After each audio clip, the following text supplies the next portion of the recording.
Hello everyone, मैं advocate Bittu Sharma. कैसे हो आप सब लोग? दोस्तों, आज जो हम वीडियो लेके आए हैं वो एक सुप्रीम कोर्ट की जजमेंट को लेके है जो 498 से संबंधित है। दोस्तों, ना केवल 498 के केस को खत्म किया सुप्रीम कोर्ट ने, बल्कि पति को रिलीफ भी दिया। जिस जजमेंट के बारे में हम बात करेंगे दोस्तों, और पुलिस को यह तक कहा कि पत्नी की बेवजह कंप्लेंट पे 498 ए की एफआईआर दर्ज न करें। जो बेवजह पत्नियां एक रिटन में एक एप्लीकेशन दे देती है और पुलिस तुरंत ही उसके खिलाफ, पति पक्ष के खिलाफ एफआईआर दर्ज कर देती है, तो कोर्ट ने पति पक्ष के खिलाफ तुरंत एफआईआर दर्ज न करने का आदेश भी दिया। दोस्तों, यह वीडियो पति तथा पत्नी दोनों पक्षों के लिए अति महत्वपूर्ण है। इस वीडियो को अंत तक देखिएगा और एक लाइक एंड सब्सक्राइब जरूर कीजिएगा।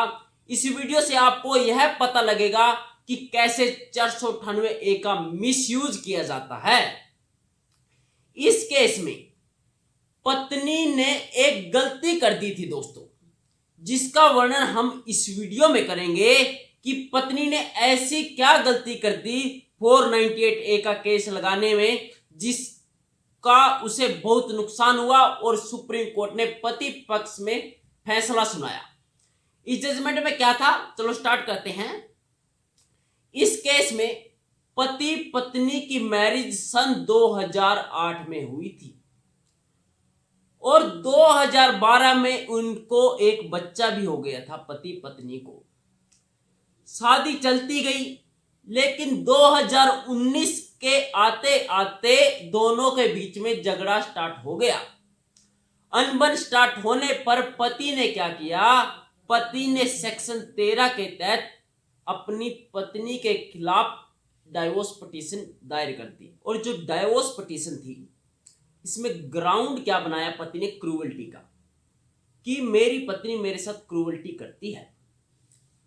2019 में पति ने सेक्शन 13 के तहत डाइवोर्स पिटीशन फाइल की, तो 2020 में जो पति था, जो हस्बैंड था, उसकी माताजी ने उसकी बहू के खिलाफ डीवी एक्ट का केस दायर कर दिया। दोस्तों, मैंने पहले वीडियो बनाई थी जिसमें मैंने आपको बोला था कि यदि आपकी पत्नी आपके साथ, आपकी फैमिली के साथ बुरा व्यवहार करे, तो ऐसा नहीं है कि सिर्फ पत्नी ही डीवी एक्ट का केस दायर कर सकती है।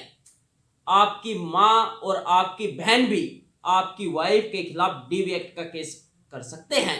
ये कहीं नहीं है कि सिर्फ पत्नी के साथ ही क्रूवल्टी होती है।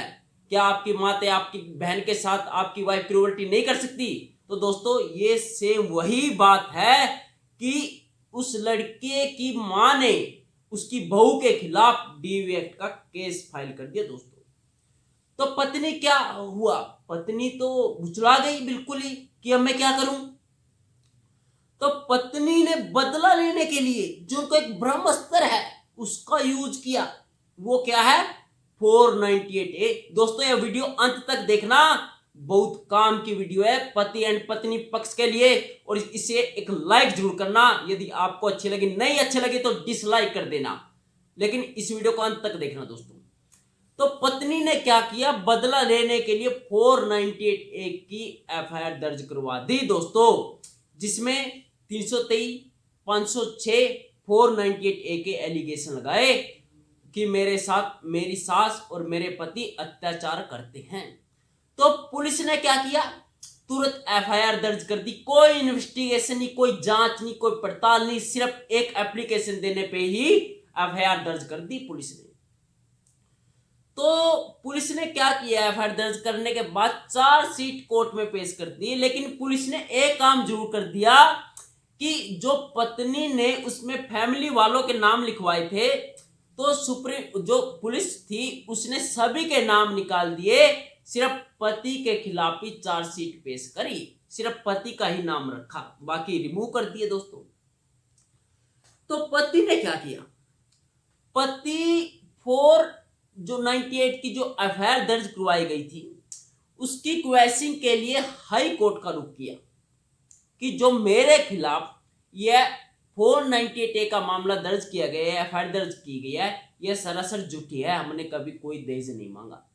तो हाई कोर्ट ने पति की एक भी नहीं सुनी, तुरंत उसकी एप्लीकेशन को डिसमिस कर दिया। जो 482 के तहत क्वेश्चन की एप्लीकेशन लगाई थी, हाई कोर्ट ने उसको डिसमिस कर दिया दोस्तों। तो यहां पति को बहुत बड़ा झटका लगा। तो पति के पास एक लास्ट ऑप्शन था, वो था सुप्रीम कोर्ट। तो पति ने सुप्रीम कोर्ट का दरवाजा खटखटाया और हाई कोर्ट के उस ऑर्डर को चैलेंज किया जिसमें पति के खिलाफ जो एफआईआर थी उसको डिसमिस करने से मना कर दिया था दोस्तों। सुप्रीम कोर्ट ने उसे अच्छे से गहनता से देखा कि जो पत्नी ने आरोप लगाए थे पति के ऊपर, वह बिल्कुल ही सामान्य तथा जनरल नेचर के थे और पत्नी ने कोई एविडेंस भी नहीं दिया था। किसी भी प्रकार की कोई ऐसी स्पेसिफिक बात भी मेंशन नहीं की हुई थी पत्नी ने, जैसे कि कहा कि मुझसे दहेज मांगा गया है, मेरे साथ क्रूअल्टी की गई है। कब मांगा दहेज, कब आपके साथ क्रूअल्टी की गई, कब और कहां आपके साथ अत्याचार किया, किस दिन, किस तारीख, कौन सी साल, पत्नी ने कुछ भी मेंशन नहीं किया हुआ था दोस्तों। कोई specific time, reason, place, anything else कुछ भी मेंशन नहीं किया था, सिर्फ सामान्य और जनरल टाइप की बातें लिखी हुई थी। तो सुप्रीम कोर्ट ने कहा कि 498A case only counter case है, सिर्फ बदले की भावना से लगाया गया केस है, या 498A ये रियल नहीं है। तो हाई कोर्ट को डायरेक्शन दी सुप्रीम कोर्ट ने कि जो आपको यह पावर मिली है 482 की एफआईआर क्वेश्चन की, उस पावर का आप यूज क्यों नहीं करते हो। ये हाई कोर्ट को बोला दोस्तों सुप्रीम कोर्ट ने। किसको? Haryana and Punjab high court को।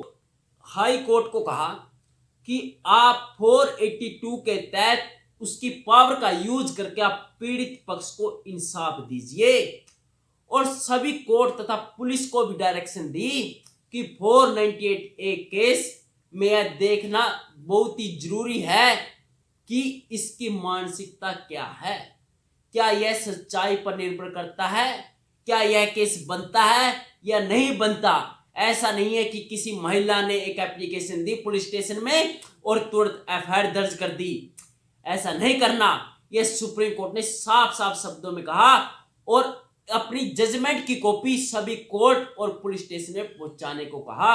यह दोस्तों बहुत ही इंपॉर्टेंट वीडियो है, आपसे मैं फिर गुजारिश करता हूं कि इसे एक लाइक एंड सब्सक्राइब जरूर कीजिएगा। तो पत्नी ने क्या कहा सुप्रीम कोर्ट ने? पत्नी ने कहा कि जो आपने बोला कि specific time, place, anything else, ये तो दोस्तों पार्ट ऑफ एविडेंस है, कि पार्ट ऑफ एविडेंस है ये।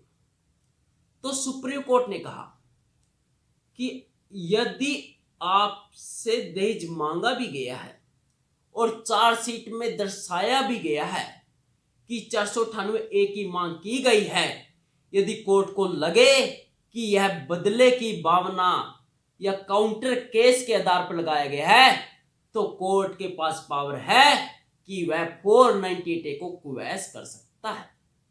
और सुप्रीम कोर्ट ने पुलिस को क्या कहा कि आपको भी समझना होगा कि यह किस आधार पे, किस तरीके से यह 498 की एप्लीकेशन दी है, इसमें कहां तक सच्चाई है और कहां तक झूठ है। तो दोस्तों पुलिस को भी डायरेक्शन दी, लोअर कोर्ट को भी डायरेक्शन दी, और जो हाई कोर्ट थी Haryana and Punjab high court, उसको भी बोला कि आप अपनी 482 की जो आपको पावर दी गई है एफआईआर क्वेश्चन की, आप उसका यूज क्यों नहीं करते हो। इसको तो सुप्रीम कोर्ट तक आने की जरूरत ही नहीं थी, इसको तो आपने तभी रिलीफ दे देना चाहिए था। तो सुप्रीम कोर्ट ने पति पक्ष में फैसला सुनाया दोस्तों, और जो 498A की एफआईआर थी उसे क्वैश कर दिया। जो जजमेंट थी दोस्तों, इसका लिंक मैं डिस्क्रिप्शन में डाल दूंगा, आप वहां से पढ़ सकते हो, रीड कर सकते हो। और जो भी आपके क्वेश्चन है इस जजमेंट से रिलेटेड, आप कमेंट सेक्शन में जरूर लिखिए कि आपके क्या सुझाव है, क्या सुप्रीम कोर्ट ने यह ठीक किया या गलत किया। थैंक यू दोस्तों, जय हिंद, जय भारत।